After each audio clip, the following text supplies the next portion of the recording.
दोस्तों नमस्कार, मैं संदीप गौतम हूं। आप देख रहे हैं आपका अपना चैनल नेशनल 24 न्यूज़। इस वक्त हम मनोज कुमार पासी जी के पास बैठे हुए हैं। हम उनसे बात चर्चा करेंगे। मनोज कुमार पासी जी, आपके ऊपर एक गंभीर आरोप है जी। आप 3 लोग मिलकर वामसेप संगठन को तोड़ने की कोशिश कर रहे हैं। मनोज कुमार पासी, प्रदीप अम्बेडकर, सत्यप्रकाश अम्बेडकर, 3 लोगों पर आपके ऊपर गंभीर आरोप है। वामन मेश्राम जी लगा रहे हैं, क्या कहेंगे इस पे आप?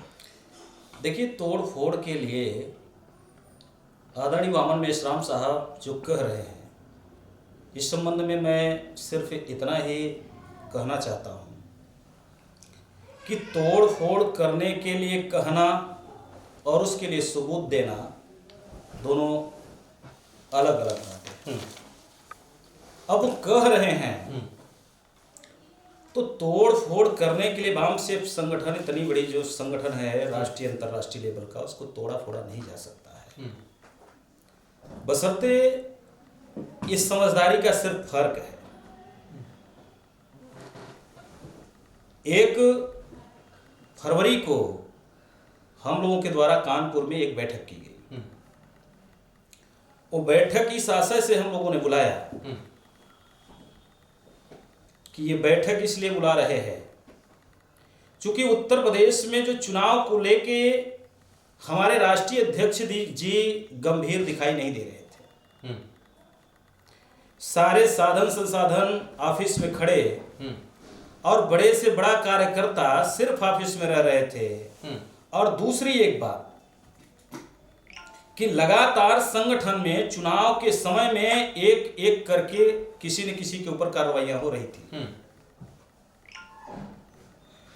तो हम लोगों ने सोचा कि अगर एक व्यक्ति अगर बात रखता है तो आदरणीय वामन मेश्राम साहब एक पक्ष निर्णय लेते हैं विदाउट सुने हुए दूसरे को। ऐसी परिस्थिति में हम लोगों ने सोचा कि समूह के साथ क्यों न ये बात रखी जाए। पहला बिंदु क्या था कि पहला ये बिंदु है कि लगातार 6 महीने से माननीय वामन मेश्राम साहब की रवैया समाज और देश के हित में नहीं दिखाई दे रही थी, संगठन हित में नहीं दिखाई दे रही थी। क्योंकि लगातार वो ये बात कहते रहे कि भारतीय जनता पार्टी ये हमारी खुली दुश्मन है, इससे ज्यादा खतरनाक कांग्रेस है जो छुपी दुश्मन है। और बाबा साहब अम्बेडकर कहते थे कि कांग्रेस जलता हुआ घर है, schedule caste, schedule tribe, backward class का जो भी व्यक्ति उसमें जाता है तो वो उसमें उसका जल के खाक होना तय है। तो ऐसी बार बार क्यों इनके द्वारा एक कार्य किए जा रहे हैं। और तमाम ऐसे बिंदु थे, गंभीर ऐसे प्रकरण आ रहे थे कि वो एक तरफा निर्णय ले रहे थे। तो हम लोगों ने ये डेट निर्धारित किया कि 5 तारीख को हम लोग चल के आदरणीय वामन मेश्राम साहब से वामसेप भवन में 50-100 कार्यकर्ता, उत्तर प्रदेश के सीनियर जूनियर कार्यकर्ताओं को बुला के, सैकड़ों कार्यकर्ता को, उनसे पूछेंगे कि आखिर ये रवैया आपका क्यों है। और ये बात कह के हम लोग जब वहां से निकलते हैं तो दूसरे दिन एक सर्टिफिकेट उनके द्वारा आ जाता है कि इन 3 लोगों को गद्दार साबित किया गया। तो अब उनको गद्दारी का सबूत देना पड़ेगा। पहला, उनके द्वारा ये कहा जा रहा है अगर 3 लोग उसमें हमने भेजा था तो तीनों लोगों को पहले तो आना पड़ेगा सामने और सबूत देना पड़ेगा, वरना गद्दार कहना एक किसी के चरित्र का हनन होता है। इसलिए हम अपने चरित्र हनन का मुकदमा मानहानि का दावा करते हैं। हम आदरणीय वामन मेश्राम साहब को भी एक लीगल नोटिस देंगे कि इस तरीके से विदाउट तथ्य सबूत के आधार पे आपने इस तरीके की बात क्यों की। तो ये मेरा इस पे कहना है। अभी समथिंग 1 घंटा, समथिंग 1.5 घंटा हुआ होगा, अभी मेश्राम साहब लाइव आए हुए थे जी। उस पर एक वीडियो जारी करते हैं और उसमें से लगभग जो आपके ऊपर आरोप तो लगता ही लगता है 3 लोगों के ऊपर।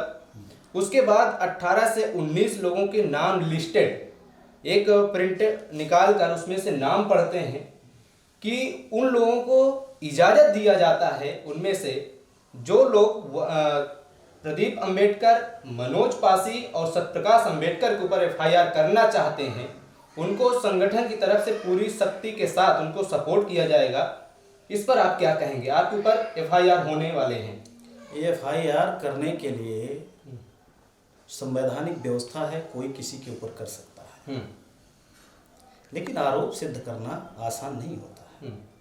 ये 19 लोगों का जो नाम ले रहे हैं, हम लोगों की सोशल साइट, हम लोगों की वेबसाइट, हम लोगों के जो भी अकाउंट है सोशल मीडिया के, किसी भी प्रकार से किसी का नाम नहीं लिया गया है। अगर नाम ही नहीं लिया गया फिर भी बदनाम करने का प्रयास कर रहे हैं, इसका अर्थ ये हुआ आदरणीय वामन मेश्राम साहब के फैसले से पूरे देश और प्रदेश के संगठन के कार्यकर्ता खुश नहीं हैं। तो उन्होंने ये उसमें मामला एक दो फॉल्ट ज्यादा गंभीर दिख रहे हैं, जिसमें आप लोगों ने जो लिस्ट जारी किया 19 लोगों का आपके ऊपर आरोप है, उनमें से राष्ट्रीय अध्यक्ष BL मातंग बहुजन मुक्ति पार्टी, उनका भी आप लोगों ने उनमें नाम लिखा है, और DR ओहोल जो राष्ट्रीय महासचिव हैं वामसेप के, उनका भी आप लोगों ने नाम लिखा है उस लिस्ट में। नहीं, ये आप नहीं कह सकते कि हम लोगों ने लिखा है, तो लेकिन वो ये तो कह रहे हैं ना भाई, वो कह रहे हैं, मैं कह रहा हूं कि उनको सबूत देना पड़ेगा। अगर सबूत नहीं देते हैं तो गंभीर आरोप लगाते हैं, तो निश्चित तौर पे वो इस षड्यंत्र में शामिल है।